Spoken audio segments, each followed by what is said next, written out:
जब उस सीईओ पत्नी ने मुझे सारे दस्तावेज फाड़ते देखा और उसके परिवार के विशाल समूह के खिलाफ सीधा मोर्चा लेते हुए देखा, तब उसे आखिरकार एहसास हुआ कि ये पति वो नहीं रहा जिसे वो अब कंट्रोल कर सकती थी। लेकिन जब उसने मेरे हाथ में दिए गए तलाक के कागजात देखे तो वो सन्न रह गई। उन कागजात में लिखा था कि मैं बिना कुछ लिए जा रहा हूं और यहां तक कि हमारे बेटे की कस्टडी भी छोड़ रहा हूं।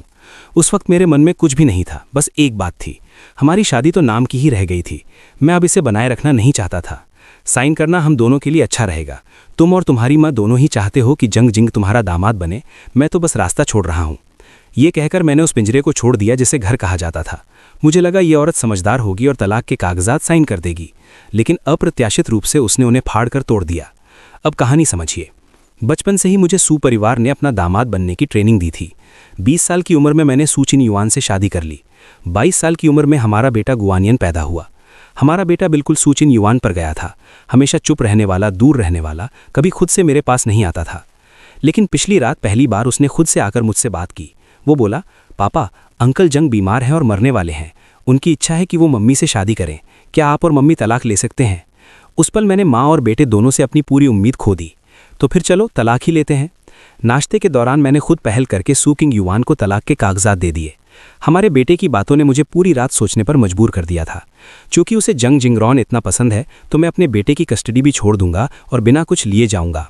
हमारी जितनी भी संयुक्त संपत्ति है वो तुम बेटे के नाम कर देना, यही उसके लिए मेरी बाल सहायता राशि समझो।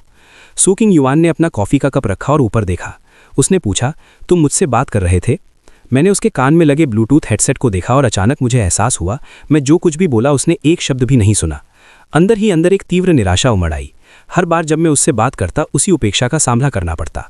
मैंने सीधे तलाक के कागजात का आखिरी पन्ना पलटकर उसके सामने कर दिया। साइन करो, इसमें तुम्हारे कुछ ही मिनट लगेंगे। सू किंग युआन ने नाक भौं सिकोड़ते हुए मुझे देखा और वो कागजात खोलने ही वाली थी कि तभी हमारा बेटा दौड़ता हुआ आ गया। मम्मी, क्या आप बाद में अंकल जंग के साथ पूल खेलने जा रही हो? मैं भी चलना चाहता हूँ। सू किंग युआन को उठते देख मैंने उसकी कलाई पकड़ ली। पहले ये साइन करो। इस बार सू किंग युआन ने आखिरकार अपना सिर घुमाकर मेरी तरफ देखा। उसे ये देखकर हैरानी हुई कि मैं इतना मजबूत पक्ष भी रख सकता हूँ। हमारा बेटा अभी भी आग्रह कर रहा था, मम्मी जल्दी करो, अगर अंकल जंग को ज़्यादा इंतजार कराया तो वो फिर से गुस्सा हो जाएंगे और तुम्हें सज़ा देंगे कि तुम उन्हें किस करो, फिर मैं वो पूरा कर दूंगा। अगले ही पल सू किंग युआन ने बिना कुछ देखे कलम उठाई और साइन कर दिया। माँ और बेटा तेजी से चले गए। मैंने और नहीं देखा। मैंने भी कलम उठाकर उसके नाम के आगे अपना नाम साइन कर दिया। इस जीवन में मेरा नाम और सू किंग युआन का नाम साथ साथ सिर्फ 2 बार आया है।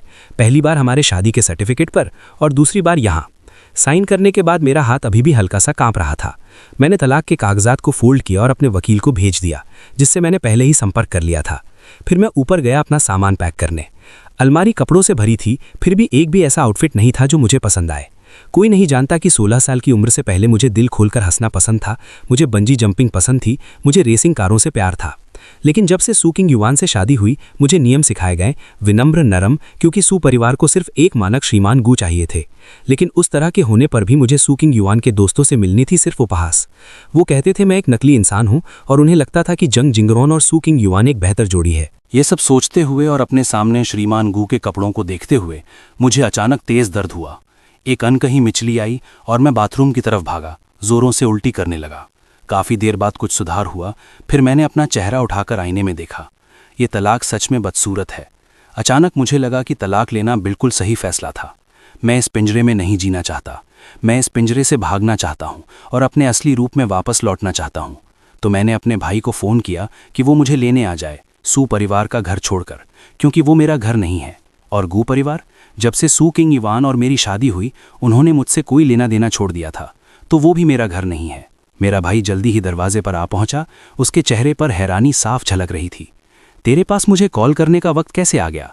आज तो तेरा बर्थडे है। तूने तो 1 हफ्ते पहले कहा था कि तू अपनी पत्नी और बेटे के साथ बर्थडे मनाएगा। मैं सन्न रह गया। मैंने अपना फ़ोन निकाला और चैट हिस्ट्री चेक की। सच में मैंने 1 हफ्ते पहले एक रेस्टोरेंट बुक किया था और सू किंग युआन को इन्विटेशन टेक्स्ट भी भेजा था, लेकिन उसने आज तक कोई जवाब नहीं दिया था। पहले मैं निराश हो सकता था, लेकिन अब मैं सुन पड़ चुका था। ये सोचकर मैं भाई के साथ गाड़ी में बैठ गया और बर्थडे रेस्टोरेंट की तरफ चल दिया। लेकिन जब हम रेस्टोरेंट पहुंचे और बर्थडे रिजर्वेशन कोड दिया तो रेस्टोरेंट मैनेजर शर्मिंदगी से हमें रिफंड देने लगा। सर, आज रेस्टोरेंट को सीईओ सू ने पूरा बुक करवा लिया है। वो और यंग मास्टर मिस्टर जंग का बर्थडे सेलिब्रेट कर रहे हैं। आपकी पिछली डिपॉजिट हम आपको डबल लौटा देंगे। मैंने कहा, रिफंड की ज़रूरत नहीं, आपके सामने जो खड़ा है वही है वो शख्स।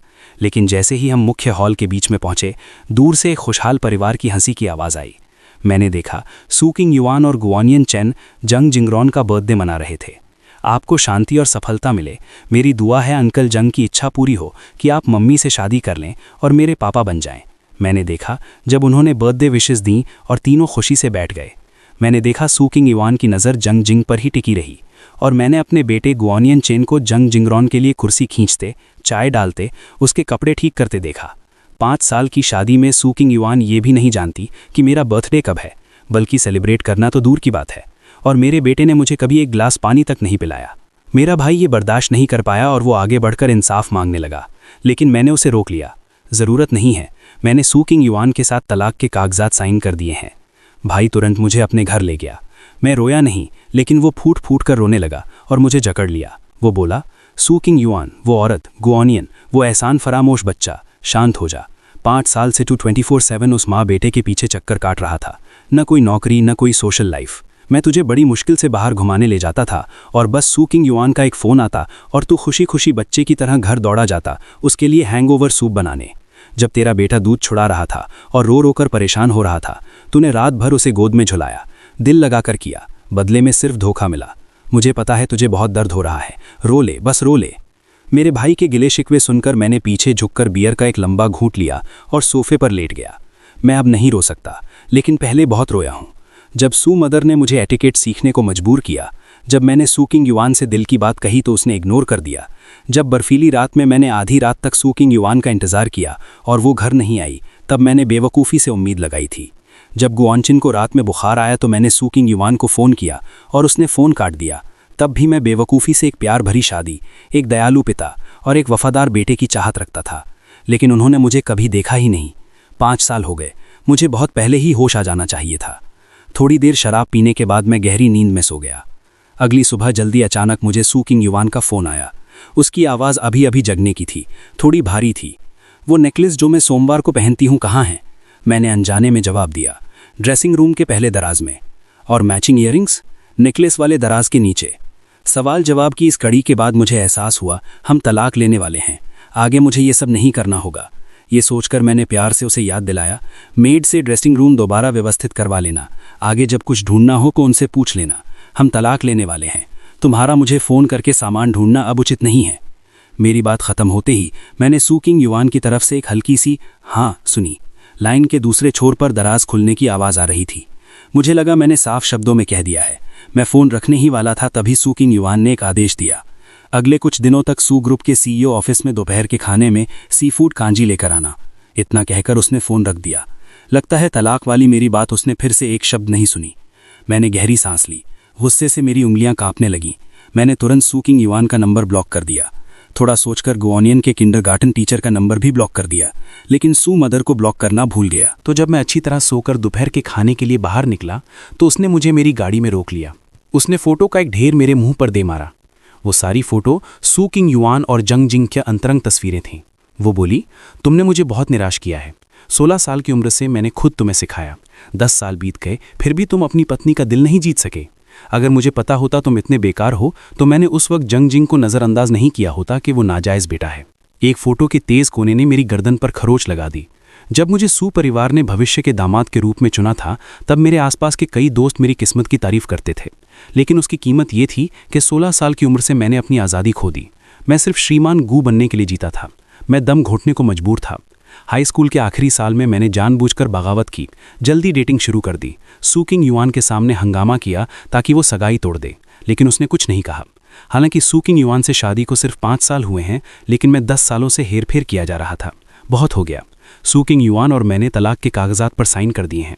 मैं कस्टडी के लिए नहीं लड़ रहा और बिना कुछ लिए जा रहा हूँ। अगर तुम संतुष्ट नहीं हो तो कोई और उपयुक्त दामाद ढूंढ लो। ये कहकर मैंने कार का दरवाज़ा खोला और बाहर निकल गया। सू मदर एक सेकंड के लिए स्तब्ध रह गईं, फिर तुरंत गुस्से में आ गई और उन्होंने मेरी कलाई को मजबूती से पकड़ लिया। गुआन, तुम्हारी हिम्मत कैसे हुई? सू मदर के तीखे चमकदार लाल नाखून मेरे मांस में धंस गए। सुई चुभले जैसा दर्द था, लेकिन मैं हंसा। कुछ भी करने की हिम्मत नहीं होगी। सू परिवार का दामाद बनना मेरे लिए कभी सम्मान की बात नहीं थी। मैंने अपनी आस्तीन ऊपर खींची और बाहर वाले को पहली बार अपनी कलाई के पुराने निशान दिखाए। सू मदर ने वो दांतेदार निशान देखकर इतनी हैरानी से मेरा हाथ छोड़ दिया। मैं ये सब बिल्कुल नहीं चाहता था। क्या तुम जानती हो, पिछले 10 सालों से हर बार जब मुझे बुरा सपना आता है तो मैं क्या चिल्लाता हूँ?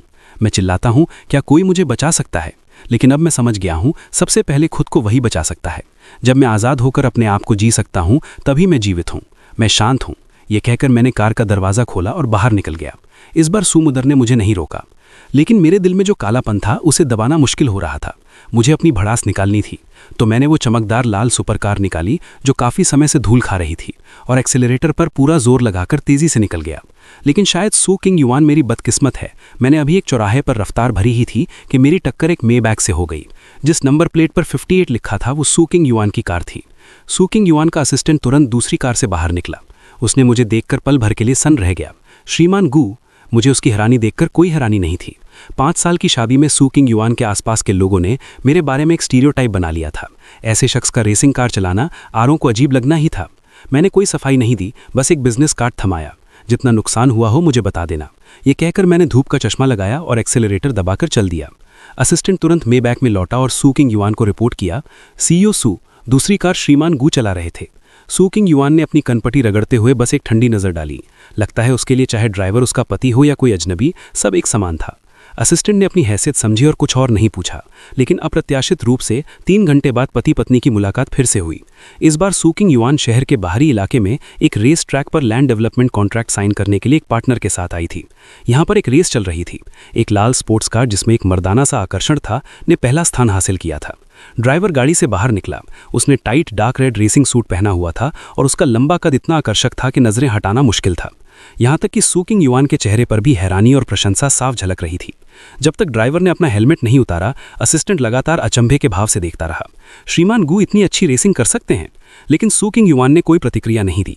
उसने उन औरतों को देखा जो उस लंबे कद की तरफ जलती निगाहों से देख रही थीं, तो उसकी आंखें जरा सी सिकुड़ गईं। जहां तक मेरी बात है, जब मैंने सू किंग युआन की नज़र देखी तो मैंने सिर उठाकर उसका अभिवादन तक नहीं किया। इन सालों में हाई सोसाइटी पार्टियों के अलावा जब हम मिलते थे, वो अक्सर मुझे ना जानने का प्रिटेंड करती थी। तो जब रेस ऑर्गेनाइजर ने मेरा और सू किंग युआन का परिचय करवाया तो मैंने भी उसे ना जानने का प्रिटेंड किया। सीईओ सू, बहुत समय से आपकी प्रशंसा सुन रहा था। सू किंग युआन बिल्कुल भावहीन रही। माहौल तुरंत ऑकवर्ड हो गया। तभी जंग जिंग की आवाज़ आई, हाय सब लोग। किंग युआन, काम हो गया? हाँ, चलो कंपनी चलते हैं खाना खाने। ठीक है, अभी चलते हैं। मैंने सिर घुमाया और देखा जंग जिंग रॉन मेबैक से उतर रहा था और बेशर्मी से जैसे कोई देख नहीं रहा उसने सू किंग युआन की कमर में हाथ डाल दिया। शायद जंग जिंग मुझे अपना प्रतिद्वंदी नहीं मानता था, उसने मुझ पर मुस्कुराना तक नहीं छोड़ा। जब वो चले गए तो किसी ने सिसकारी भरी, सीईओ सू काम पर भी श्रीमान गू को साथ लेकर आती हैं, उनका रिश्ता कितना अच्छा है। सू किंग युआन का असिस्टेंट अभी तक वहीं था। उसने ये सुनकर मेरी तरफ अजीब नज़र से देखा। शायद वो सोच रहा था कैसा बेकार आदमी है। मैंने कुछ नहीं कहा, रेस ट्रैक से भी चला गया और तुरंत अपने वकील को फ़ोन लगाकर पूछा कि तलाक का सर्टिफिकेट कब मिलेगा। 7 दिन इंतज़ार करना होगा। 7 और दिन? कोई बात नहीं, 10 साल सहे हैं, 7 दिन और सह सकता हूँ। लेकिन मैंने उम्मीद नहीं की थी कि मैं अभी शांत ही हुआ था कि सू किंग युआन के असिस्टेंट का फ़ोन आ जाएगा। सीफूड कांजी कब पहुंचेगी? और यंग मास्टर न्यांचन की टीचर ने कहा, आपसे संपर्क नहीं हो पा रहा। यंग मास्टर का क्राफ्ट असाइनमेंट क्यों नहीं भेजा गया? क्या आप भेज सकते हैं? मुझे याद आया, गॉन्चन से पहले जब उसने मुझसे और उसकी माँ से तलाक लेने को कहा था, उससे पहले जब मैं घर छोड़कर गया था, तो वो क्राफ्ट असाइनमेंट आधा ही बना था। मैंने आसमान में बिना रोक टोक के उड़ते बादलों को देखा और शांति से बोला, सू किंग युआन से कह दो कोई सीफूड कांजी नहीं है। आगे से मैं कुछ भी नहीं पहुंचाऊंगा और गॉन्चिन के मामले भी मैं नहीं संभालूंगा। फिर से मुझे मत ढूंढना। ये कहकर मैंने असिस्टेंट का नंबर भी ब्लॉक कर दिया। दूसरी तरफ सू ग्रुप के असिस्टेंट ने फ़ोन पकड़ रखा था। उसके चेहरे पर शर्मिंदगी थी। सीईओ, श्रीमान गू ने फ़ोन काट दिया। वापस फ़ोन करता हूं तो नहीं लग रहा। लगता है उन्होंने मुझे ब्लॉक कर दिया है। सू किंग युआन ने बड़ी मुश्किल से अपना फ़ोन निकाला और हस्बैंड नाम से सेव किए गए अकाउंट पर मैसेज किया, कैसा नखरा कर रहे हो? अगले ही सेकंड चैट बॉक्स में एक रेड नोटिफिकेशन पॉप हुआ। दूसरे पक्ष ने फ्रेंड वेरिफिकेशन इनेबल कर रखा है। आप अभी इस व्यक्ति के फ्रेंड नहीं हैं। कृपया पहले फ्रेंड रिक्वेस्ट भेजें, स्वीकार होने पर ही बात कर सकते हैं। असिस्टेंट ने सू किंग युआन के फ़ोन स्क्रीन पर चैट हिस्ट्री देखी। सबसे पुराना मैसेज 1 हफ्ते पहले का था। उसने कहा, मुझे विश्वास नहीं होता श्रीमान गू और मिस्टर जिंगरॉन का बर्थडे एक ही दिन है। तो कल श्रीमान गू का भी बर्थडे था। सीईओ, क्या आपने उन्हें बर्थडे गिफ्ट नहीं दिया? मैंने नोटिस ही नहीं किया। असिस्टेंट को इस जवाब से कोई हैरानी नहीं हुई। आखिर फ़ोन की लंबी चैट हिस्ट्री में उसे सू किंग युआन का एक भी जवाब नज़र नहीं आया। फिर उसने सू किंग युआन को आदेश देते सुना, गौनचिन के लिए एक सेफ्टी चार्म तराश रहा है, ऊपर जाकर उसे खत्म करने में मदद करो। अब समझा, उस बर्थडे गिफ्ट में भी शर्तें जुनी थीं। उसके बाद मैंने जानबूझकर कुछ कहे बिना सू किंग युआन को टक्कर मारी और ऊपर चला गया। सू किंग युआन ने माथा तो सिकोड़ा, लेकिन कुछ बोली नहीं। मैं दूसरी मंजिल पर गया। गौनचिन अपनी मेज पर बैठा एक कार्विंग नाइफ पकड़े तराश रहा था। जब मैं पास गया तो देखा कि उसके सामने पहले से ही एक पूरा सेफ्टी चार्म रखा था और वो उसकी नकल कर रहा था। शायद मेरे पैरों की आहट ने गौनचिन को परेशान कर दिया। उसने ऊपर देखा, लेकिन अगले ही पल उसने मेज से पूरा सेफ्टी चार्म झपट लिया। पापा, ये सेफ्टी चार्म मम्मी ने अंकल जिंग के लिए तराशा है, आप इसे चुरा नहीं सकते। मेरा दिल दुखा। जिस बेटे को मैं अपनी जान से भी ज्यादा प्यार करता था, वो मुझे चोर समझ रहा था। गौनचिन के उस चेहरे को देखकर जो बिल्कुल सू किंग युआन से मिलता था, मुझे अचानक कुछ नहीं सूझा। तुम्हें मुझसे इतना सावधान रहने की जरूरत नहीं है। मैंने कभी दूसरों की चीजें नहीं चाही। और हाँ, तुम्हारी माँ और मैं जल्दी ही तलाक ले रहे हैं। बहुत जल्द तुम्हारे अंकल जिंग तुम्हारे नए पिता होंगे। इतना सुनते ही पीछे से सू किंग युआन की ठंडी आवाज आई। गौन, तुम बच्चे के सामने ऐसी बकवास कर रहे हो? क्या तुम एक योग्य पिता हो? ये शायद उसने आज तक मुझसे सबसे लंबी बात कही थी। मैं घूमा। सू किंग युआन के ठंडे चेहरे के सामने हल्की सी मुस्कान दिखाई। हाँ, मैं योग्य नहीं हूं, तो फिर जाकर उसके लिए कोई और योग्य पिता ढूंढ लो। ये कहकर जैसे ही मैं दरवाजे की तरफ बढ़ा, गौनचिन और सू किंग युआन दोनों ने कदम बढ़ाया। उसने मेरा हाथ पकड़ा। उसकी धीमी आवाज में चेतावनी थी। लेकिन उसी पल गौनचिन के घड़ी का फोन बजा। लड़का खुशी से बोला, मम्मी, अंकल जिंग का वीडियो कॉल है। अगले ही सेकंड सू किंग युआन ने मेरा हाथ छोड़ दिया। मैंने देखा वो फोन उठाने चली गई और उसका पहले जैसा बर्फीला चेहरा मुस्कान में बदल गया। मुझे अचानक सब बेमानी लगने लगा। मैंने बिना कुछ कहे सिर घुमाया, अपने कमरे में गया, दरवाज़ा बंद किया, ताला लगाया। कमरा बहुत ठंडा था। जून का महीना था, लेकिन मुझे लगा मैं एक ताबूत में लेटा हूँ, सीलन भरी मिट्टी में दफन हूँ। लेकिन उसी वक्त एक परिचित शांति का एहसास हुआ। जब से मैंने सू किंग युआन को तलाक के कागजात दिए थे, मैं इसका अंत देखने को तैयार था। उस रात मेरा सपना बहुत बिखरा हुआ था, लेकिन अगली सुबह मेरी जैविक घड़ी ने मुझे सुबह 5 बजे ही जगा दिया। पहले मुझे इस वक्त उठकर सू किंग युआन और बेटे के लिए नाश्ता तैयार करना होता था। मैंने अपनी भौहों के बीच की जगह मसलते हुए सुमदर की धमकी याद की और नीचे उतर गया। लेकिन जब नीचे गया तो पता चला सू किंग युआन और ग्वानियन चैन पहले ही बाहर निकल चुके थे। सुबह सुबह सुना है वो जंग जिंग रॉन के साथ सूर्योदय देखने का प्लान बनाकर गए थे। मुझे बड़ा ही हास्यास्पद लगा। कोई भी देख सकता था कि ग्वानियन को मुझ जैसे पिता की बिल्कुल ज़रूरत नहीं थी। फिर भी सू मदर जोर दे रही थीं कि मैं बूढ़े घर लौटूं और ये वीकेंड झेलूं। तब मेरे दोस्त ने मुझे स्कूल में खूबसूरत लड़कियां देखने चलने का न्योता दिया। उसने कहा वो मेरी भड़ास निकलवाना चाहता था। 18 साल की लड़कियां सच में बहुत हौसला बढ़ाती हैं। बड़ा भाई कहकर इतनी प्यार से बुलाती हैं कि मन बेहद रिलैक्स हो जाता है। आर्ट स्कूल में कुछ दिन घूमने के बाद मेरा मूड काफ़ी सुधर गया था। मेरे दोस्त ने कहा, तो मैं तुझे इन युवतियों के कमाल दिखाने के बाद क्या तुझे नहीं लगता वो बूढ़ी औरत सू किंग युआन प्यार करने लायक नहीं रही? मैंने कहा, नहीं रही। मेरा दोस्त देखते ही देखते मुझे और जोश में देखकर बोला, ये हुई ना बात, तुझे तो पहले ही तलाक ले लेना चाहिए था। उस ठंडी बेदर्द सू किंग युआन से तो हर कोई ज़्यादा देखभाल करने वाला है। बस कोई प्यारी सी आज्ञाकारी लड़की चुनकर प्यार कर और शादी कर ले, उससे अच्छा क्या हो सकता है। मैं हंसते हुए उससे सहमत होने ही वाला था कि पीछे से खांसी की आवाज़ आई। मैं घूमा। सू किंग युआन और उसका असिस्टेंट कुछ ही दूर खड़े थे। मैंने उसे अनदेखा करने का नाटक किया और अपने दोस्त को लेकर चलने लगा। मैंने सोचा सू किंग युआन भी इग्नोर कर देगी, लेकिन उस औरत ने मुझे पीछे खींच लिया। मेरी एक पार्टी है जिसमें तुम्हें आना है, मेरे साथ चलो। इतना कहकर उसने मुझे मना करने का मौका न दिया, सीधे गाड़ी में खींच लिया। गाड़ी में बैठो। मैं अभी थोड़ा स्तब्ध था। मेरी याद में सू किंग युआन ने हमेशा मुझे हवा की तरह ट्रीट किया था। उसकी मेरे लिए कोई भावना या राय नहीं थी। ये उसकी मुखरता मैंने सिर्फ पिछली रातों को हमारे बेडरूम में देखी थी। मैं अभी होश में ही आया था कि उसने अचानक कहा, हमारे जैसे परिवारों में अनुकूलता सबसे महत्वपूर्ण है। मैं पल भर के लिए स्तब्ध रहा, फिर समझा वो मेरे और मेरे दोस्त की बात का खंडन कर रही थी। मैं गुस्से से हंस पड़ा। तो प्यार मायने नहीं रखता? चाहे भावना हो या ना हो, इंसान भी मायने नहीं रखता? मैं तुम्हारे साथ हूं, लेकिन तुम्हारी अनुकूलता मेरी चुप्पी की पीड़ा है। ऐसा क्यों हो? सू किंग युआन ने कुछ सेकंड तक मुझे देखा, कुछ नहीं बोली। मैं उसका मूड समझने में और ऊर्जा बर्बाद नहीं करना चाहता था। सोशल क्लब पहुंचकर मैंने महसूस किया ये सू किंग युआन के दोस्तों की एक छोटी सी मुलाकात थी। वो मुझे कभी ऐसे मौक़ों पर नहीं लाई थी। दरअसल मुझे उसके ये दोस्त बिल्कुल पसंद नहीं थे, क्योंकि वो मुझे नीची नज़र से देखते थे। हमेशा कहते थे मैं एक नकली इंसान हूँ। तो मैंने पूरी शाम मुस्कुराना तक छोड़ दिया। बस उनके साथ थोड़ी शराब पी ली, फिर थोड़ा नशा हो गया तो मैं उठा और वॉशरूम चला गया। मेरे जाने के बाद किसी ने उत्सुकता से पूछा, ना सिर्फ आपके पति आज मुस्कुरा नहीं रहे बल्कि आपसे रूठे भी हुए हैं। हाँ, बाहर अफवाह है कि आप दोनों तलाक ले रहे हैं। सू किंग युआन ने कहा, किसने कहा मैं तलाक लेना चाहती हूँ? मैं शादीशुदा हूँ। मेरे पति इस जन्म में केवल गुआन हो सकते हैं। दोस्त थोड़ा हैरान हुआ। सच में?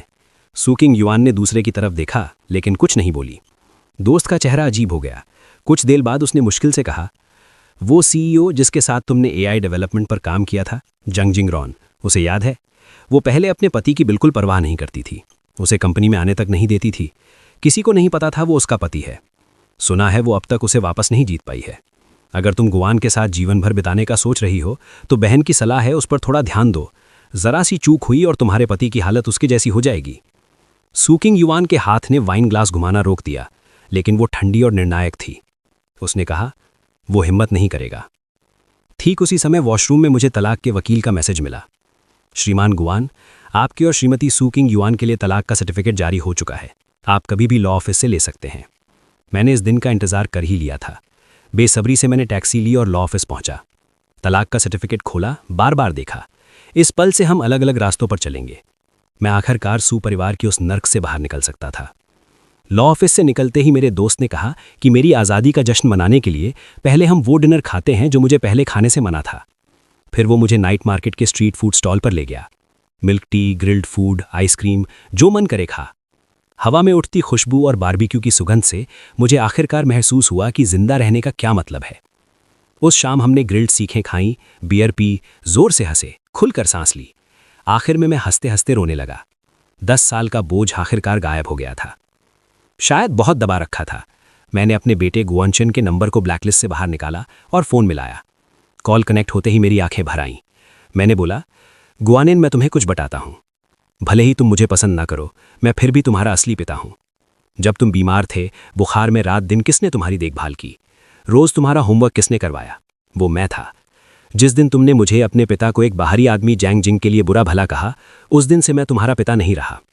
अब मुझे पापा मत बुलाना, तुम इस लायक नहीं हो। रिसीवर से सू किंग युआन की ठंडी आवाज़ आई, गुआन क्या बक रहे हो? मैं ठिठक गया। फिर तुरंत समझ गया बच्चा शायद उसी के पास था। मैंने व्यंग्य किया, सू, अगर तुम्हें मुझे फटकारने का समय है तो पहले अपने बच्चे को सुधारो। क्या तुम जानती हो तुम्हारे बच्चे ने मुझसे कहा था कि मैं तुमसे तलाक ले दूं ताकि जैंग जिंग के लिए रास्ता बने? मज़े की बात यह है कि मैंने तुम सबकी इच्छा के अनुसार ही किया है। इतना कहकर मैंने गुआनियन चैन को फिर से ब्लैकलिस्ट कर दिया। अगली सुबह जल्दी मैंने विदेश जाने की फ्लाइट बुक कर ली। मैं अच्छी तरह जानता था कि कल मैं थोड़ा बहक गया था और तलाक की खबर फैलते ही सू परिवार मुझे चैन से नहीं बैठने देगा। वो मुझे घुटनों के बल सू किंग युआन से दोबारा शादी करने की भीख मांगने को मजबूर कर सकते हैं या फिर किसी दूसरे अमीर वारिस से शादी करने की धमकी दे सकते हैं। मुझे जिंगशी से भागना था, कभी वापस नहीं लौटना था। अपने दोस्त को अलविदा कहकर मैंने एक छोटा सा बैग पैक किया और निकल गया। अप्रत्याशित रूप से दरवाजे पर दूर नहीं मी बैग खड़ी थी। सू किंग युआन गुआनियन चैन को लेकर कार से उतरी और मेरी तरफ बढ़ी। गुआनियन, अपने पापा से माफ़ी मांगो। गुआनचेन का छोटा चेहरा पीला और तनावग्रस्त था। उसने अपने कपड़े पकड़े, सिर झुकाया। पापा, मुझे माफ़ कर दो। मुझे तुम पर चिल्लाना नहीं चाहिए था और ना ही वो बातें कहनी चाहिए थी कि तुम और मम्मी तलाक ले लो। मैं गलत था। क्या तुम मुझे माफ़ कर दोगे पापा? मैंने कहा, माफ़ी मांगने की ज़रूरत नहीं। जो मुझे कहना था वो कह चुका। अब कुछ शिकवा नहीं बचा। लेकिन मेरी बात ख़त्म होते ही सू किंग युआन बोली, मुझे माफ़ कर दो कि मैंने नियांचिन को ठीक से नहीं पढ़ाया। उसकी परवरिश में मेरी भी गलती है। मैंने कभी सोचा नहीं था कि सू किंग युआन अपनी मर्जी से माफ़ी मांगेगी। लेकिन क्या जो दर्द दिया है वो एक माफ़ी से माफ़ हो जाएगा? जब मुझे अपने बैग में वो चीज़ याद आई जो मैं मूल रूप से एयरपोर्ट से सू किंग युआन को डाक से भेजने वाला था, मैंने सीधे कहा, सू किंग युआन, अगर तुम सच में दोषी महसूस करती हो तो मुझे एयरपोर्ट ले चलो। उसने पूछा, सू परिवार का जिंगशी से बाहर कोई सामाजिक कार्यक्रम नहीं है फिलहाल। तुम कहाँ जाना चाहते हो? क्या मैं अपना निजी काम नहीं कर सकता? मेरा मतलब वो नहीं था। पहली बार सू किंग युआन के चेहरे पर एक उलझन भरी अभिव्यक्ति थी, लेकिन मुझे परवाह नहीं थी। उसी ने मुझे सू परिवार के पिंजरे में डाला था, अब उसे ही मुझे विदा करना चाहिए, अपने हाथों से हमारे बीच के आखिरी रिश्ते को काटते हुए। एयरपोर्ट के रास्ते में किसी ने एक शब्द नहीं कहा। गाड़ी से उतरने से पहले मैंने सू किंग युआन को एक उत्तम डिब्बा दिया, आखिरी तोहफा। सू किंग युआन एक पल को स्तब्ध रही। हालांकि उसने सोचा कि आखिरी का क्या मतलब है, फिर भी उसने डिब्बा ले लिया। शुक्रिया। गुआनियन ने ऊपर देखकर पूछा, पापा, मेरा कहाँ है? तुम्हारा भी इसमें है। आखिर ये तोहफा माँ बेटे दोनों के लिए अच्छा था। उन्हें ये गिफ्ट पसंद आना चाहिए। 1 घंटे में खोलना मत भूलना। तब तक हवाई जहाज उड़ चुका होगा। सुकिंग युआन ने शायद ही कभी मुझे इतनी सौम्यता दिखाई हो। जल्दी वापस आना। मैं मुस्कुराया, लेकिन जवाब नहीं दिया। मैं घूमा और चल दिया। मैं वापस नहीं आऊंगा, मुझे अपनी आज़ादी ढूंढनी है। सुकिंग युआन उस अकेली आकृति को देखती रही जो एयरपोर्ट में जा रही थी। किसी वजह से उसके दिल में एक अजीब बेचैनी बढ़ती जा रही थी। उसने डिब्बे को कसकर पकड़ लिया, उसे तुरंत खोलना चाहती थी, लेकिन गुअनियन चेन ने रोक दिया। मम्मी, हमने पापा से वादा किया है, 1 घंटे बाद ही खोलेंगे। वादा तो निभाना चाहिए। अगला 1 घंटा सुकिंग युआन ने दस्तावेज पकड़े रखे, लेकिन एक शब्द भी नहीं पढ़ पाई। न जाने कितनी बार उसने उस गिफ्ट बॉक्स को देखा था। आखिरकार समय पूरा हुआ। गुअनियन ने बेताबी से बॉक्स खोला। मम्मी, पापा में हमें आखिर दिया क्या है, इतना रहस्यमय। जैसे ही बॉक्स का ढक्कन खुला, सुकिंग युआन ने सिर घुमाकर अच्छी तरह देखा। अंदर सिर्फ एक तलाक का सर्टिफिकेट चुपचाप पड़ा था। हालांकि गुअनियन चेन सिर्फ 3 साल का था, लेकिन उसने पढ़ाई शुरू कर दी थी। लड़के ने बॉक्स में पड़ा तलाक सर्टिफिकेट देखा। उसके छोटे मुंह से कुछ बुदबुदाया। तलाक सर्टिफिकेट क्या होता है? पापा ने तो कहा था हमें गिफ्ट दे रहे हैं। क्या ये छोटी सी किताब ही गिफ्ट है? सुकिंग युआन का दिमाग सुन्न हो गया। उसने अपने दस्तावेज फेंके और गुअनियन चेन के हाथों से डिब्बा ले लिया। उसे खुद भी एहसास नहीं हुआ कि उसके हाथ बेकाबू होकर कांप रहे थे। चमकती चांदी के अक्षरों वाली लाल किताब चुपचाप अंदर पड़ी थी, बिल्कुल उस आकृति की तरह जो हमेशा घर में मौजूद थी, लेकिन जानबूझकर नजरअंदाज की जा रही थी। किसी वजह से उसके दिल में अचानक एक अत्यधिक डर उमड़ आया। उसे लगा कि जैसे ही ये तलाक सर्टिफिकेट खुलेगा, कुछ हमेशा के लिए बदल जाएगा। उसने कुछ गहरी सांसें ली, फिर लाल किताब खोली। जैसे ही उसने अपना और गुअनियन चेन का नाम देखा, उसकी पुतलियां अचानक फैल गईं। उसने जोर से तलाक सर्टिफिकेट बंद कर दिया। वो अभी गुअनियन चेन को फोन करने ही वाली थी कि उसे याद आया, शायद मैं अभी प्लेन में हूं। गुस्से और हताशा से उसने सीधे सामना करने की इच्छा दबाई और अपने असिस्टेंट को फोन किया। मिस्टर गू की लोकेशन चेक करो, आज की सारी फ्लाइट्स देखो वो कहाँ गए हैं, और उन्हें तुरंत मेरे पास वापस ले आओ। साथ ही ये भी जांचो कि उसने और मेरे तलाक सर्टिफिकेट को किसने प्रोसेस किया। कोई तलाक समझौता नहीं था, कोई कोर्ट याचिका नहीं थी। हम तलाकशुदा कैसे हो गए? उसकी आवाज़ में घबराहट और गुस्सा था जिसे वो खुद भी नहीं पहचान पा रही थी। लाइन के दूसरे छोर पर असिस्टेंट कांप उठा। वो कंपनी में ज्वाइन करने के बाद से सुकिंग युआन के साथ थी। उसने कभी उसे इतनी साफ भावनाओं के साथ अपना संयम खोते नहीं देखा था। क्या ये उस मिस्टर गू की वजह से था जो हमेशा से अस्तित्वहीन लगते थे? असिस्टेंट ने सिर हिलाया। उसे ये अविश्वसनीय लगा, लेकिन उसने दिखाया नहीं, बस सकारात्मक स्वीकृति देकर काम पर लग गई। सुकिंग युआन ने अपने हाथ कमर पर रखे विशाल अध्ययन कक्ष में आगे पीछे चलने लगी। उसके दिल में बेचैनी और बढ़ती जा रही थी। आखिरकार उसने फोन निकाला और मुझे, जिसे उसने काफी पहले ब्लॉक कर दिया था, एक पुष्टिकरण मैसेज भेजा। ये तलाक सर्टिफिकेट क्या है? तुम एक बड़े आदमी हो, ये कैसी बुरी मजाक है? प्लेन लैंड होते ही मेरा मैसेज रिप्लाई करना। नियान और मुझे दोनों को तुम्हारी बहुत फिक्र है। काफी देर रुककर उसने स्क्रीन पर उंगलियां टैप करके फिर से टाइप किया। अगर कोई समस्या है तो हम बैठकर बात कर सकते हैं, ऐसा करने की जरूरत नहीं। तुम पिता हो, बच्चे नहीं। सारे मैसेज पत्थर की तरह समुद्र में गिर गए। सुकिंग युआन अपनी एग्जीक्यूटिव कुर्सी पर गिर पड़ी, थकान से अपनी भौहों के बीच रगड़ने लगी। चुपचाप पास में पहेलियां सुलझा रहे गुअनियन ने मासूम चेहरे से ऊपर देखा। उसने पूछा, मम्मी, क्या पापा के गिफ्ट का मतलब ये है कि वो आपसे तलाक लेना चाहते हैं? ये सुनकर उसकी सांस में एक दर्द घुट गया, ना ऊपर गया ना नीचे। उसकी पुरानी दोस्त की बातें उसके कानों में गूंजने लगी। फिर वो बुदबुदाई, गुआन, क्या तुमने भी मुझसे उम्मीद छोड़ दी है? इंतजार का समय हमेशा बहुत लंबा लगता है। सुकिंग युआन को पता नहीं था उसने कितनी बार हाथ उठाकर घड़ी देखी थी, कितने मैसेज भेजे थे, लेकिन कोई जवाब नहीं आया था। अचानक उसके दिल में एक गिला उमड़ आया। हम तो इतने अनुकूल थे, पिछले 5 साल बहुत अच्छे से साथ रहे। उसने अचानक तलाक क्यों ले लिया और चुपचाप ऐसे चला गया? तभी फोन बजा। उसने बिना कॉलर का नाम देखे ही बटन दबा दिया। गुआन, तुम्हें अब भी मुझे फोन करना आता है? मैंने तुम्हें इतने मैसेज भेजे, जवाब क्यों नहीं दिया? दूसरे छोर पर कुछ सेकंड की चुप्पी रही, फिर आवाज आई, सीओ, मैं हूं।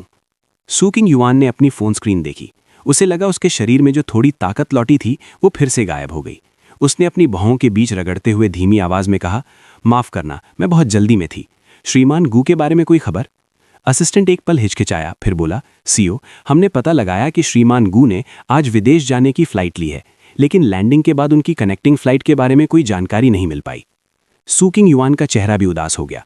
काफी देर बाद उसने कर्कश स्वर में कहा, तो तलाक सर्टिफिकेट के बारे में क्या? अच्छी तरह जांच की? दूसरी तरफ असिस्टेंट ने सिर हिलाया। तलाक का समझौता आपके द्वारा व्यक्तिगत रूप से साइन किया गया था। अप्रेजल और कानूनी विभाग ने हस्ताक्षर और सामग्री दोनों की पुष्टि कर दी है। कोई समस्या नहीं है। बहुत दिनों से दबा गुस्सा आखिरकार उसके विवेक पर हावी हो गया। सुकिंग युआन की आवाज बर्फीली थी। कोई समस्या नहीं है? क्या मतलब कोई समस्या नहीं है? असिस्टेंट ने कहा, तलाक के समझौते में श्रीमान गू ने आपकी किसी भी संपत्ति का विभाजन नहीं किया है। वो व्यावहारिक रूप से बिना कुछ लिए जा रहे हैं। आप दोनों के नाम की संयुक्त संपत्ति, श्रीमान गू के स्वामित्व वाली संपत्तियां और शेयर सभी यंग मास्टर न्यान के नाम कर दी गई हैं। कहा गया है कि ये श्रीमान गू द्वारा यंग मास्टर न्यान को देह बाल सहायता राशि है। उन्होंने आपकी कोई संपत्ति नहीं ली है और ना ही यंग मास्टर न्यान की कस्टडी चाहिए है। दूसरी तरफ असिस्टेंट पसीने पसीने हो गई थी। उसने अपने हाथ से माथा पोंछा। आखिर वो सूकिंग युआन के साथ कई मामलों से गुजरी थी, अमीर परिवारों के रहस्य जानती थी, लेकिन उसने कभी किसी परिवार को इतना साफ सुथरा तलाक लेते नहीं देखा था। तलाक में लोग बस एक दूसरे का खाल उतारना चाहते हैं, लेकिन श्रीमान गू कुछ और ही थे। चुपचाप चले गए। वो नहीं जानती थी कि वो सच में परवाह नहीं करते थे या बहुत बेकार थे। असिस्टेंट के सोचते ही सूकिंग युआन ने फोन रख दिया। उसने अपना फोन पकड़ रखा था, काफी देर तक होश में नहीं आ पाई। उसे समझ नहीं आया एक स्थिर शादी अचानक कैसे टूट गई। बहुत देर की चुप्पी के बाद उसने एक लंबी सांस छोड़ी। ये स्पष्ट नहीं था कि वो खुद से पूछ रही थी या हवा से। गुआन, आखिर तुम किस बात से असंतुष्ट थे? जैसे ही वो सोच ही रही थी, अध्ययन कक्ष का दरवाजा एक छोटे से दरार से खुला। गुओनियान ने चुपके से सिर घुसाया। वो अपनी छोटी छोटी टांगों से अंदर घुसा। लड़की ने सूकिंग युआन की टांगों को जकड़ लिया। उसकी उठली आंखें उम्मीद से भरी थीं। मम्मी, मैंने अंकल जंग से पूछा, पापा का हमें तलाक सर्टिफिकेट देने का मतलब है कि मुझे एक नया पिता मिलेगा। मम्मी, जल्दी से अंकल जंग से शादी कर लो। मैं चाहता हूं अंकल जंग मेरे नए पिता बने। पहले जब वो ये शब्द सुनती थीं तो उन्हें एक बच्चे की बिना सोचे समझे बातें समझकर टाल देती थीं, लेकिन अब सुनकर बड़ी चुभन हुई।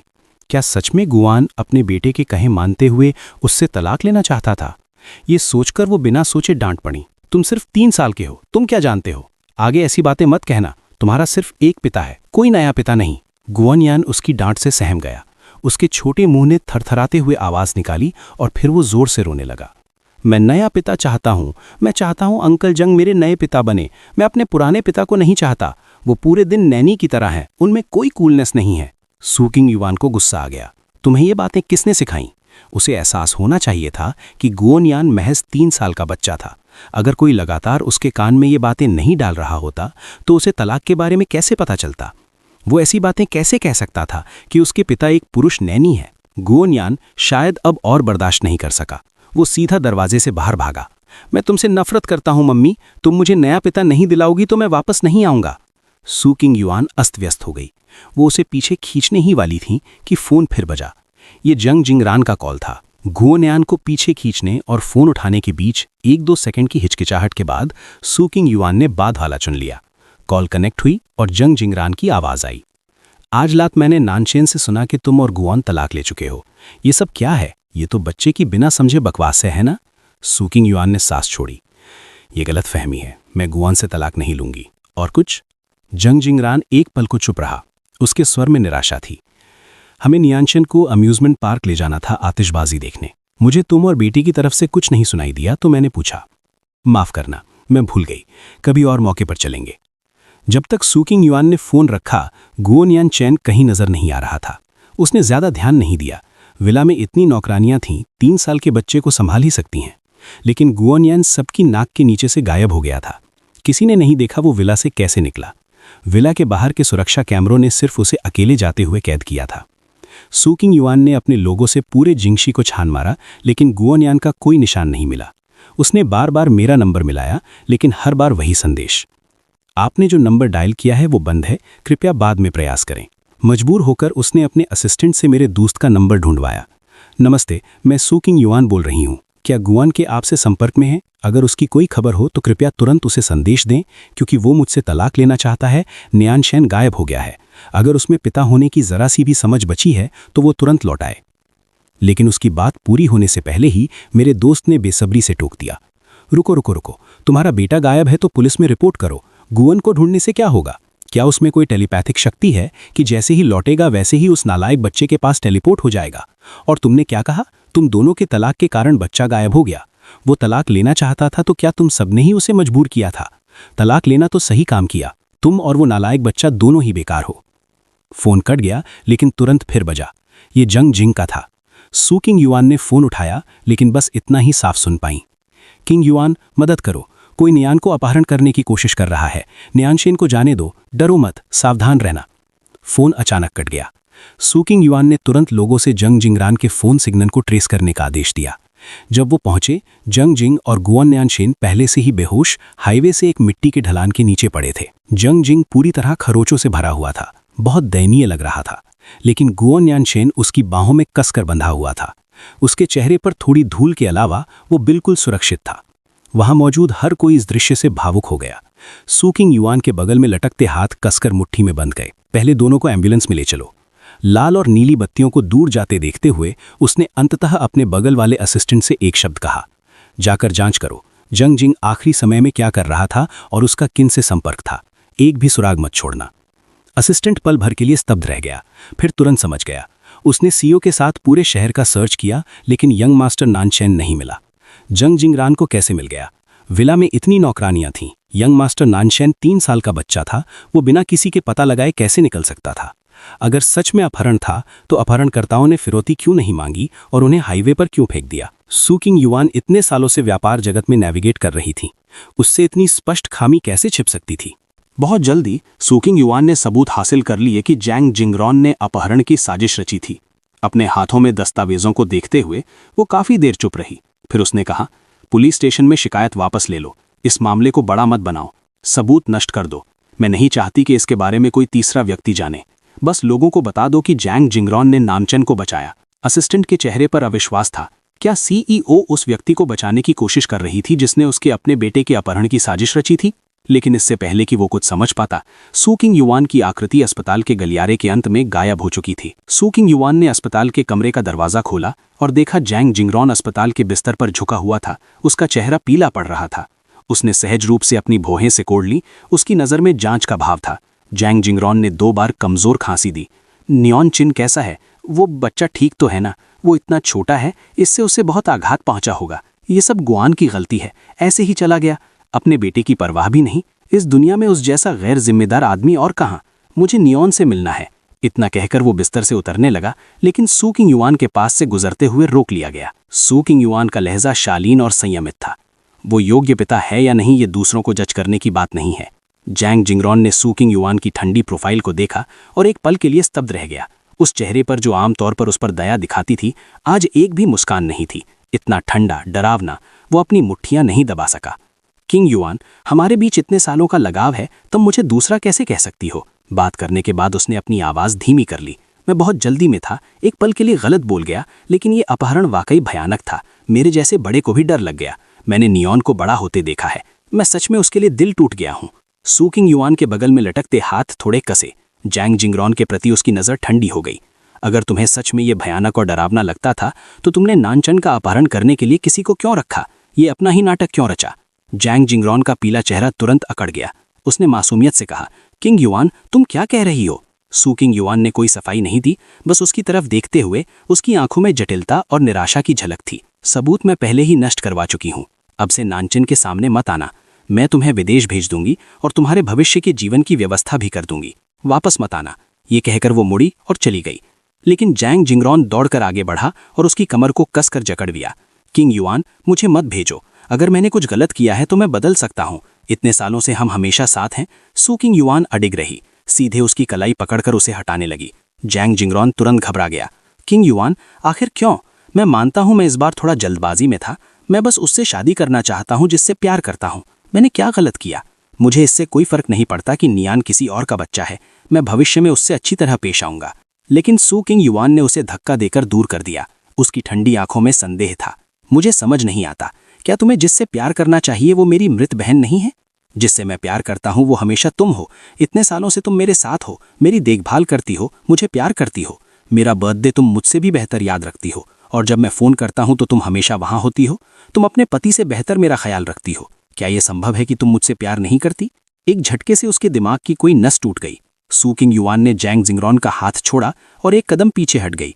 मैं तुम्हारी देखभाल सिर्फ अपनी बहन की अंतिम इच्छा को पूरा करने के लिए करती हूँ। मेरे मन में तुम्हारे लिए कोई रोमांटिक भावना नहीं है और मैं निश्चित रूप से तुमसे शादी नहीं करूंगी। विदेश जाने वाला प्राइवेट जेट आज ही तैयार हो जाएगा, तुम जल्दी चले जाओ। इतना कहकर सू किंग युआन बिना पीछे देखे अस्पताल के कमरे से बाहर निकल गई। इधर फिनलैंड में दूर मुझे इन सब के बारे में कुछ पता नहीं था। मैंने फिनलैंड में रेजिडेंस परमिट हासिल कर लिया था और एक स्थानीय यूनिवर्सिटी में दाखिला ले लिया था। अपने अधूरे सपने को पूरा करने की योजना बनाई, एक डिप्लोमैटिक इंटरप्रेटर बनने का प्रयास करना।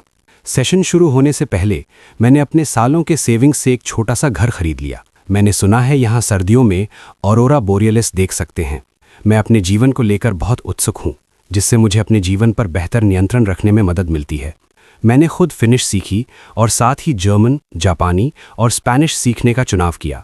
यूनिवर्सिटी के दूसरे साल में मैंने इंटरनेशनल स्टूडेंट्स के लिए एक विशेष प्रशिक्षण कार्यक्रम में सफलतापूर्वक दाखिला लिया। पढ़ाई और काम के व्यस्त जीवन में मैं शायद ही कभी अतीत के बारे में सोचता था। सू किंग युआन के साथ मेरी शादी एक दूर के अतीत की बात लगने लगी थी। यहाँ मैं सिर्फ अपने आप में हूँ, एक पूरी तरह से स्वतंत्र व्यक्ति। फिनलैंड में अपने 5वें वर्ष में मैंने फिनलैंड में एम्बेसी में काम करना शुरू कर दिया। एक डिप्लोमैटिक इंटरप्रेटर बन गया। लेकिन मुझे नहीं पता था कि 6 साल बीत चुके थे और सू किंग युआन ने मुझे ढूंढना कभी बंद नहीं किया था। सू कॉरपोरेशन के सीईओ ऑफिस के असिस्टेंट के चेहरे पर खुशी थी। सीईओ सू, हमें श्रीमान गू की खबर मिल गई है। वो फिनलैंड में एम्बेसी में हैं।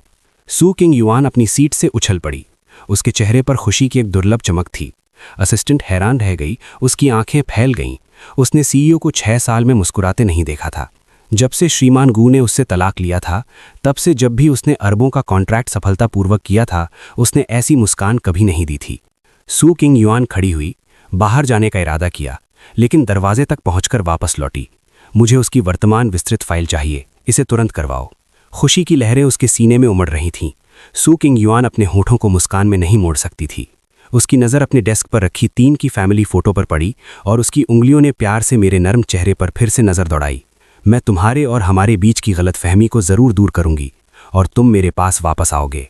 मैंने कभी सू किंग युआन और गुआन येन के बारे में जानने की पहल नहीं की, ना ही उनके वर्तमान जीवन के बारे में। मेरी नज़र में उन्हें शायद वही मिल गया जो वो चाहते थे, वो पति और पिता जिससे वो संतुष्ट थे। मैं हर दिन विभिन्न देशों की बैठकों में भाग लेता, दस्तावेज़ों का अनुवाद करता। जीवन व्यस्त था लेकिन संतोषजनक। जब तक कि एक दिन मेरे लीडर ने एक नया एनर्जी प्रोजेक्ट प्रस्ताव चीनी भाषा में मुझे नहीं दिया। गुआन, तुम हमारे विभाग में सबसे सक्षम व्यक्ति हो। ये प्रस्ताव फिनलैंड के नेशनल ट्रेड प्रमोशन ब्यूरो द्वारा अत्यधिक मूल्यवान है। मैं आशा करता हूं कि तुम अनुवाद का काम जल्द से जल्द पूरा कर सको। मैंने प्रोजेक्ट फाइल देखी, जो 1 मीटर ऊंची थी, और खुलकर स्पष्ट रूप से मुस्कुराया।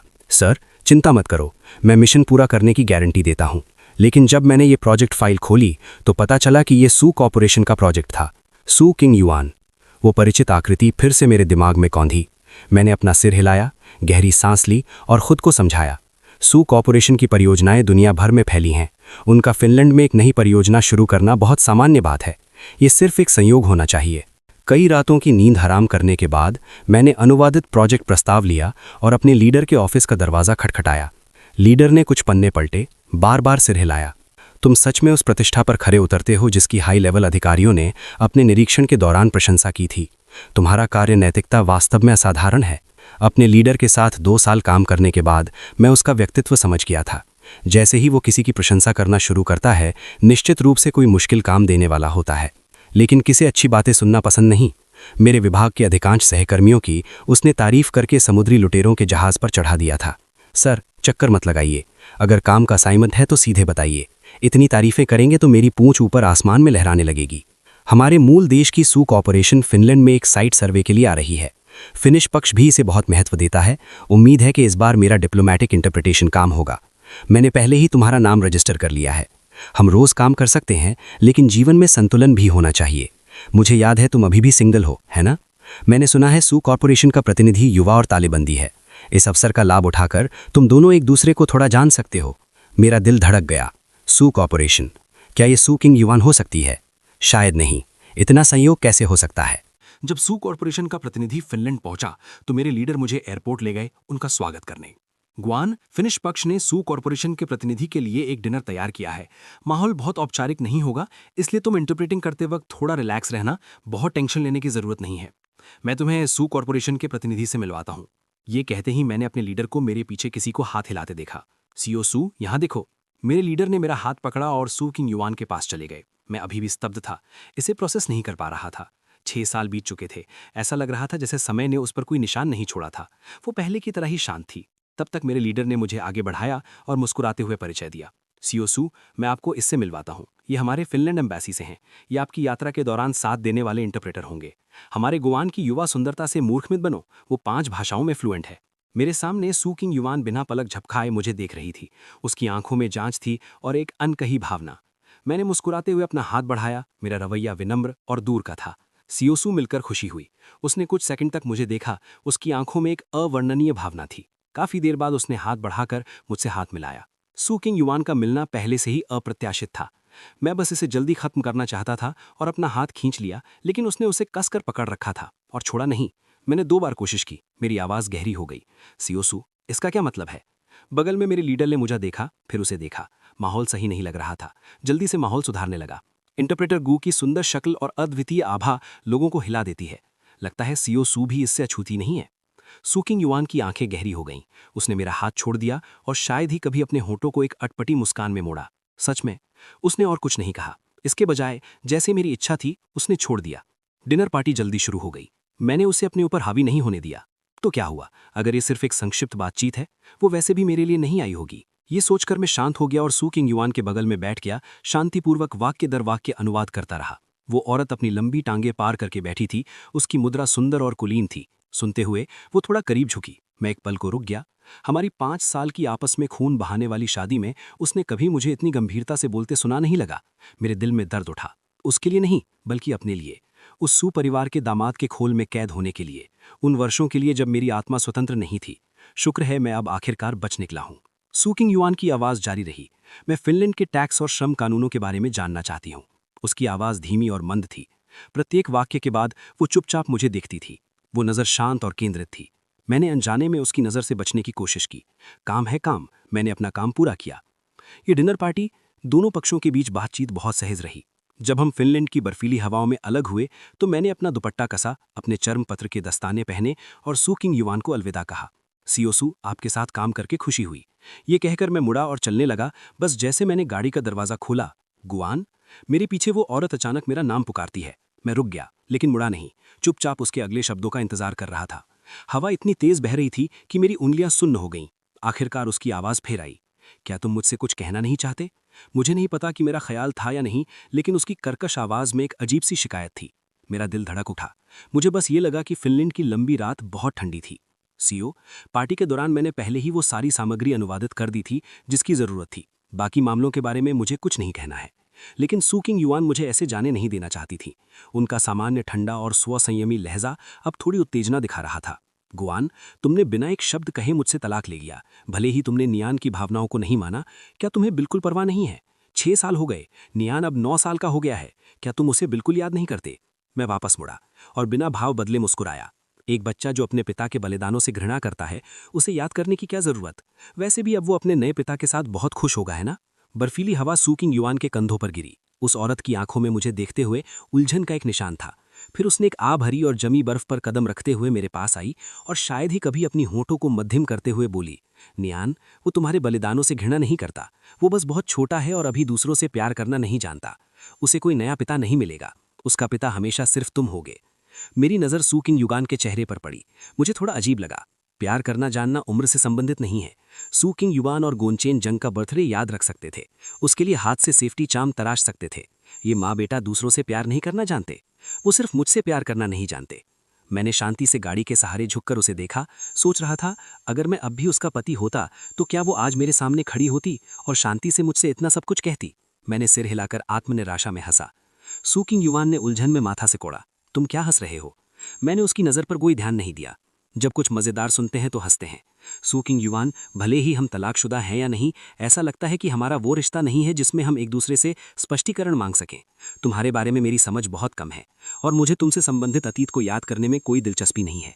ये कहकर मैंने उसके हिचकिचाते चेहरे को नज़रअंदाज किया और सीधे गाड़ी में बैठ गया। एक्सीलरेटर दबाकर चल दिया। घर पहुंचने के बाद मैंने नहा लिया और बिस्तर में गिर गया।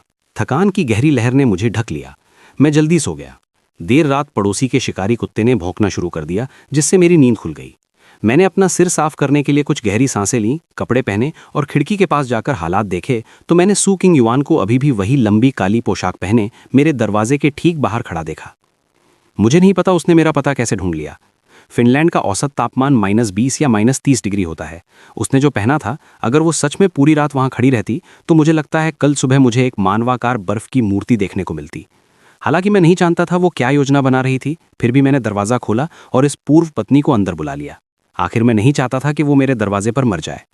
गर्म फायरप्लेस के सामने मैंने विनम्रता से सू किंग युआन को एक कप कॉफ़ी दी। वो इतनी ठंडी थी कि उसका पूरा शरीर बिना रुके कांप रहा था। उसके दोनों हाथों ने गर्म कप को घेर लिया। काफी देर बाद वो एक सांस छोड़ पाई और मुझ पर मुस्कुराई। शुक्रिया। मेरी नज़र थोड़ी कांप गई। उसने शायद ही कभी मुझ पर मुस्कुराई हो। अधिकतर समय वो ठंडी, उदासीन, भावहीन रहती थी। सू किंग युआन, तुम आखिर चाहती क्या हो? सू किंग युआन ने आंखें नीची कर लीं। उसके पलकों पर बैठे बर्फ के टुकड़े धीरे धीरे पिघल रहे थे।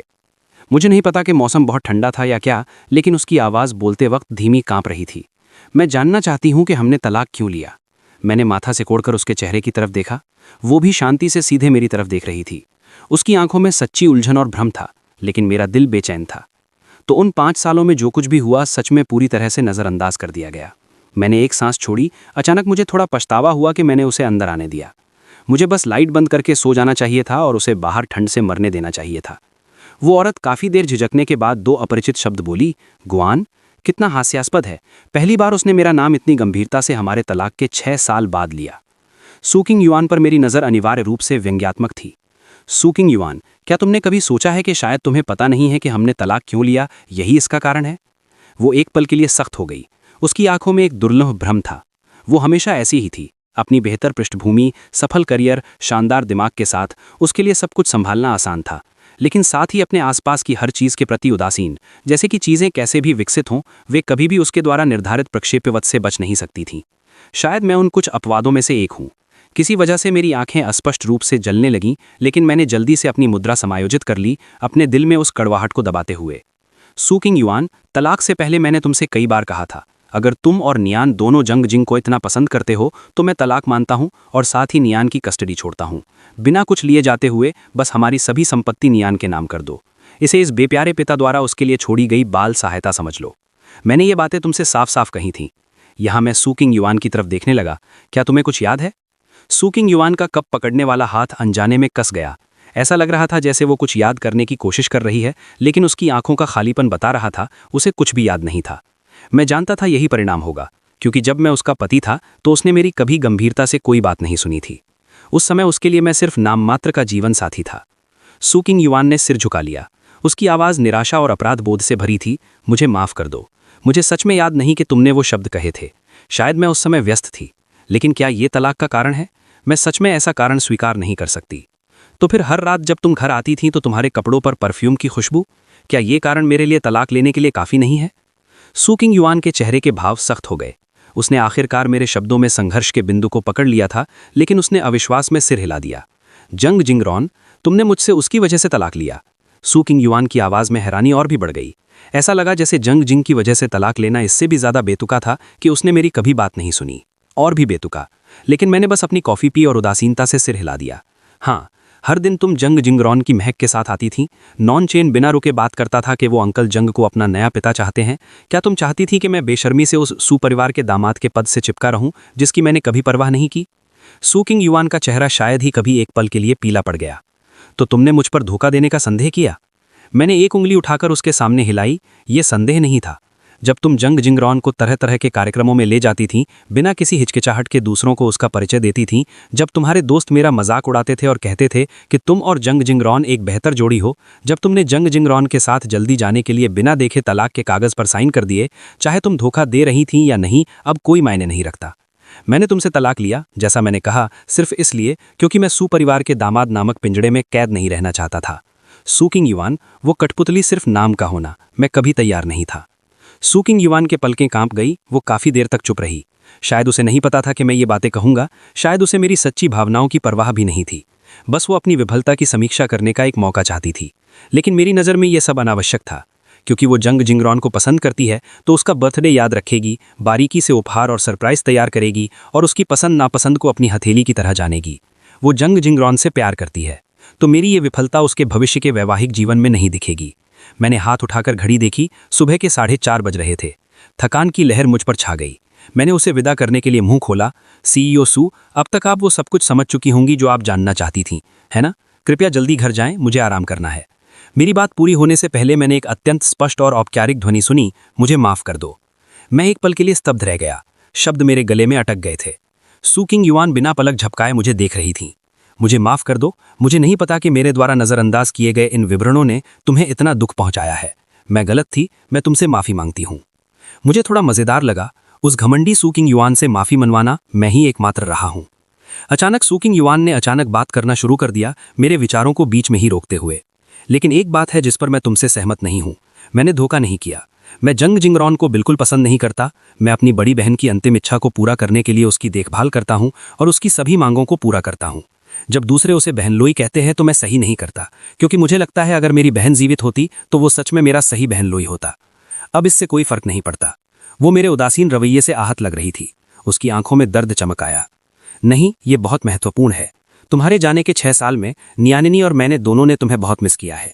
मैं आशा करती हूं कि तुम्हारे दिल में गलतफहमी दूर हो जाए ताकि तुम हमारे परिवार में लौट सको। एक पल के लिए मुझे सच में लगा सू किंग युआन मजाक कर रही है। मैंने अपनी आज़ादी पाने के लिए 10 साल इंतजार किया और अब वो मुझसे परिवार में लौटने को कह रही है। मेरी छाती से एक कांपते हंसी निकल पड़ी। मैं सच में हंसे बिना नहीं रह सका। सू किंग युआन के चेहरे पर फिर से हैरानी चमकी। वो सच में नहीं समझ पा रही थी कि मैं किस बात पर हंस रहा हूं। मैंने हाथ उठाकर अपनी आंख के कोने पर आए तिरस्सू को पोंछ लिया। मैंने कुछ गहरी सांसें ली, बमुश्किल खुद को शांत किया। सू किंग युआन, क्या तुम मजाक कर रही हो? मैंने तुमसे तलाक लेने के लिए इतनी मुश्किलें उठाई। अब मेरा अपना करियर है। मैं वापस परिवार में कैसे लौट सकता हूँ? वैसे भी मैं किस लिए लौटूं? नैनी की तरह तुम्हारे लिए व्यस्त रहने? हर दिन तुम्हारी कंपनी में दौड़कर वो बेवकूफ़ी भरा सी फूड कांजी पहुंचाने? तुम अपनी बहन के प्रति दोषी महसूस करती हो। तुम उसकी अंतिम इच्छा पूरा करना चाहती हो। जंग जिंगरॉन की अच्छी तरह देखभाल करना चाहती हो। लेकिन मुझे इसमें घसीटने की कोई ज़रूरत नहीं है ना। आखिर मैंने तुम्हारी बहन का कुछ नहीं बिगाड़ा। मैंने जंग जिंगरॉन का कुछ नहीं बिगाड़ा और विशेष रूप से मैंने तुम्हारा कुछ नहीं बिगाड़ा। सू किंग युआन कुछ और कहना चाहती थी, लेकिन मैं पहले ही दरवाजे तक पहुंच गया था और उसे जोर से खोल दिया। जमी बर्फ के साथ ठंडी हवा अंदर दाखिल हुई। बाहर जाओ, मुझे दूसरी बार मत कहने दो। सू किंग युआन अंततः चली गई, लेकिन मैं थक गया था। फिर भी मुझे नींद नहीं आई। मैं बस जबरदस्ती सुबह तक जागता रहा और मुश्किल से खुद को संभालकर विदेश मंत्रालय के अनुवाद विभाग में काम पर गया। लेकिन जैसे ही मैं ऑफिस पहुंचा, एक लीडर मेरे सामने खड़ा हो गया और उसने ईमानदार लहजे में कहा, ग्वान, हालांकि तुमने यहाँ ज़्यादा समय तक काम नहीं किया है, लेकिन तुम्हारा सकारात्मक कार्य दृष्टिकोण और उत्कृष्ट क्षमताएं स्पष्ट हैं। इस बार घरेलू सू कॉरपोरेशन फिनलैंड में एक नई ऊर्जा परियोजना विकसित करना चाहती है, जो हमारे 2 देशों के संबंधों के लिए भी बहुत फायदेमंद होगी। फिनलैंड के संबंधित विभागों के नेता इस अवसर का लाभ उठाकर सीईओ सू के साथ देश का दौरा करना चाहते हैं और साथ में एक इंटरप्रेटर चाहिए। मैंने अपने वरिष्ठों को रिपोर्ट कर दिया है। इस बार तुम विदेश मंत्रालय की ओर से घर वापसी यात्रा पर जाओगे। तुम 6 साल से दूर थे। इस अवसर का लाभ उठाकर अपने परिवार से मिल लो।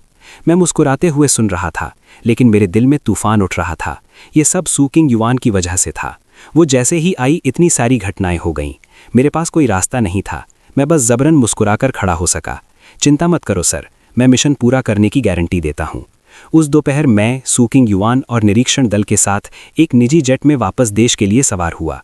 मुझे नहीं पता किसने सीटें व्यवस्थित की थीं, लेकिन मुझे और सू किंग युआन को सिर्फ एक आर्म रेस्ट ने अलग किया था।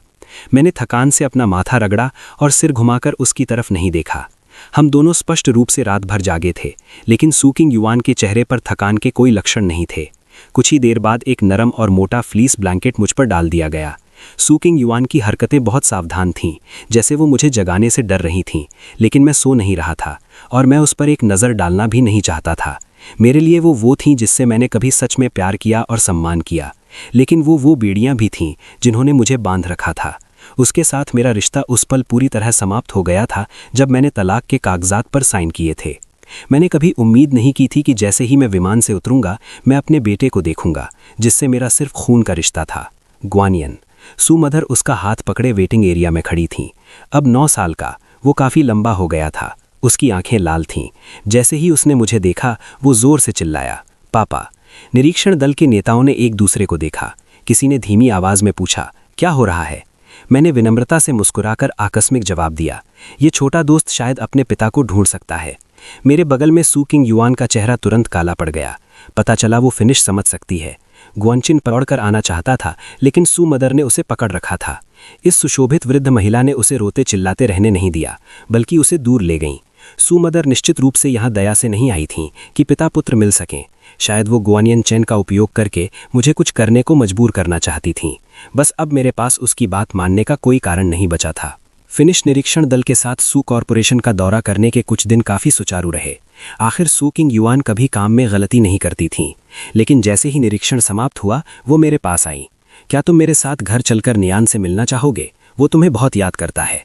मैंने सिर हिलाया। भूल जाओ, उसने मुझे पहले कभी पसंद नहीं किया। अब जब मैं 6 साल से चला गया हूं तो वो निश्चित रूप से मुझसे और नफरत करेगा। उसे जंग जिंग पसंद है, उसे उसका पिता बनने दो। इससे तुम्हारी अंतिम इच्छा भी पूरी हो जाएगी। तुम जंग जिंग से जल्दी शादी क्यों नहीं कर लेती? इस तरह ये जीत जीत होगी, ताकि तुम्हारे भविष्य के पति को उसकी देखभाल तुम्हारे साथ नहीं करनी पड़े। सू किंग युआन ने थकान से आह भरी। ग्वानियन, क्या हमें ऐसे बात करनी है? मैंने उस पर एक ठंडी नज़र डाली। सुनना पसंद नहीं तो हम बिल्कुल बात न करें। ये कहकर मैंने अपना सामान पैक किया और सीधे अपने होटल लौट गया। सू परिवार के घर जाने का तो कोई मतलब ही नहीं था। पता चला कि मेरा दोस्त भी देश में था। मैं बहुत अच्छे मूड में था। मैंने जल्दी से उसे मिलने बुलाया। जैसे ही हम मिले, उसने मेरी आंखों में चमक देखी। उसने मेरा हाथ पकड़ा और मुझे कुछ बार घुमाया, ऊपर से नीचे तक देखा। आखिरकार उसने मुझे गले लगाया और कहा, ये हुई ना बात भाई, तुम ऐसे ही दिखने चाहिए थे। 6 साल से नहीं मिले। भाई एक साथ होते हैं तो बातों का अंत नहीं होता। बातें करते करते कई घंटे बीत गए। हम अभी जोश में बात ही कर रहे थे कि मेरा फोन बजा। ये एक अज्ञात स्थानीय नंबर था। मैंने माथा सिकोड़ा, एक पल हिचकिचाया, लेकिन अंततः उठाया।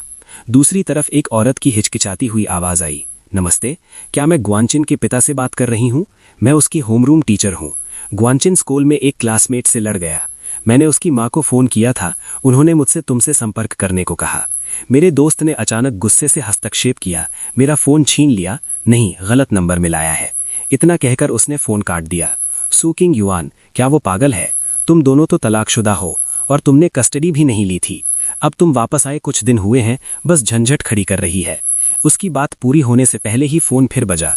मैंने फिर उठाया। दूसरी तरफ शिक्षिका का लहजा उत्तेजित और अधीर था। ग्वानचिन चैन के पिता, मैं यहाँ हूँ। मुझे तुमसे जल्द से जल्द यहाँ आने का आग्रह करना होगा।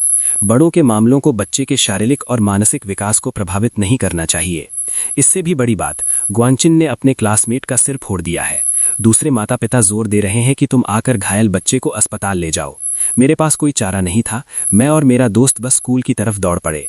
शिक्षक के ऑफिस में कई बच्चे मिट्टी से सने हुए थे, लेकिन बाकी सभी बच्चों के साथ उनके माता पिता थे। केवल घायल ग्वानचिन के पीछे कोई नहीं था। क्लासमेट के माता पिता अपने बच्चे को गले लगाए ग्वानचिन पर उंगली उठाकर गुस्से से चिल्ला रहे थे। इतना छोटा होकर इतना क्रूर कैसे हो सकता है? क्या तुम्हारे पिता ने तुम्हें नहीं सिखाया कि बिना मारे पीटे नहीं करते? इस माता पिता की बात खत्म होने से पहले ही पास के बच्चे बुरी तरह से दबी हंसी हंसने लगे। सब चिल्ला रहे थे, उसका कोई पिता नहीं है। ग्वानियन की आंखें गुस्से से तुरंत लाल हो गईं। एक भेड़िए के बच्चे की तरह वो फिर से लड़ने को दौड़ा। आप बता सकते थे कि सू परिवार ने शायद उसके लिए औपचारिक मार्शल आर्ट्स कक्षाएं लगवाई थीं, लेकिन उसके प्रतिद्वंद्वी के पास माता पिता थे। मुझे दरवाजे पर देखकर उसकी आंखों में चुभन हुई और लाल हो गईं। मैं देख सकता था उसकी आंखों में आंसू आ रहे थे, लेकिन उसने अपने निचले होंठ को कसकर काटा, सिर घुमाया और दृढ़ता से खड़ा हो गया। मैंने ग्वानचिन की अड़ियलपन पर कोई ध्यान नहीं दिया और अंदर चला गया। मेरी नज़र सब पर एक नज़र डाली और मैंने एक सरल परिचय दिया। मैं ग्वानचिन का बायोलॉजिकल पिता हूँ। मैं उसकी माँ से तलाकशुदा हूँ और मेरे पास कस्टडी नहीं है। नुकसान के बारे में आप उसकी माँ सू किंग युआन से बात कर सकते हैं। ग्वानियन ने अविश्वास से मेरी तरफ देखा। मैंने उसे जल्दी से अपनी आंखें पोंछते देखा। उसकी हरकत इतनी तेज थी जैसे वो डर रहा था कि मैं देख लूंगा। क्या ये बच्चा